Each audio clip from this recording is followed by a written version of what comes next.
लोकसभा 2024 को लेकर के हर बार हर तरह से नई नई कहानियां, नए नए किस्से आ रहे हैं। पहले ये था कि कितने चरणों में होगा, फिर कितनी इसकी तारीखें होंगी, मतदान कब होगा। धीरे धीरे तस्वीर साफ होती जा रही है।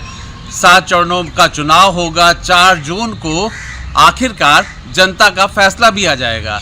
लेकिन इस फैसले के बीच में अभी भी बहुत कुछ चीज़ें अटकी पड़ी हैं। जैसे मैनपुरी के चुनाव पर सबकी निगाहें हैं। डिंपल यादव यहाँ पर गठबंधन और समाजवादी पार्टी के प्रत्याशी हैं।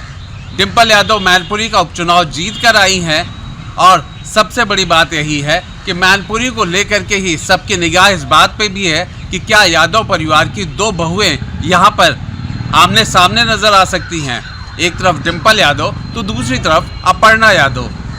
खास तौर पे अपर्णा यादव का नाम इसलिए भी चर्चा में है कि मैनपुरी में हो सकता है बहू के सामने दूसरी बहू को खड़ा करके न सिर्फ माहौल बन सकता है, एक अपने आप में जनता के बीच में कहीं ना कहीं एक ऐसा चेहरा आ जाने से बीजेपी का माहौल बन सकता है, बल्कि दूसरी तरफ भारतीय जनता पार्टी संगठन की ताकत झोंक करके इसे मजबूत गढ़ को जीतने का प्रयास भी कर सकता है।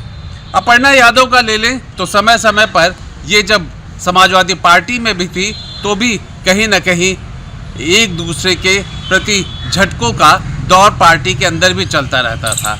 आखिरकार 2022 में अपर्णा यादव ने बीजेपी का दामन थामा और उसके बाद फिर जितने चुनाव होते थे, कभी उपचुनाव हुआ, कभी विधान परिषद का चुनाव हुआ, कभी राज्यसभा का चुनाव हुआ, तो ऐसा कभी हुआ नहीं कि अपर्णा यादव का नाम ना आता हो। ऐसा हमेशा रहा कि अपर्णा यादव इस बार उनको टिकट दिया जा सकता है, इस बार उन्हें विधान परिषद का सदस्य बनाया जा सकता है, क्योंकि नाम अपने आप में बड़ा था। जिस परिवार की वो बहू हैं उस परिवार के खातिर भी उनका कद हमेशा बड़े में आका जाता रहा है।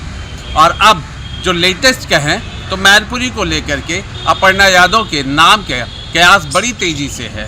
प्रत्याशी के रूप में क्या भारतीय जनता पार्टी कमल के चिन्ह पर वो प्रत्याशी बनकर आएंगी? क्या मैनपुरी की जनता देखेगी 2 बहुओं के बीच महासंग्राम? इस 2024 के चुनाव के महाजंग में ये महासंग्राम देखने को क्या मिल सकता है? ये एक ऐसा सवाल है, एक ऐसा बड़ा सवाल है जो भारतीय जनता पार्टी की दूसरे लिस्ट जो आएगी उसी से क्लियर होगा कि आखिर मैनपुरी में होने क्या जा रहा है।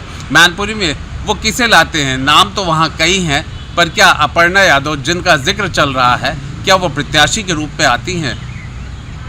आलोक Pandey, news nation digital, Lucknow.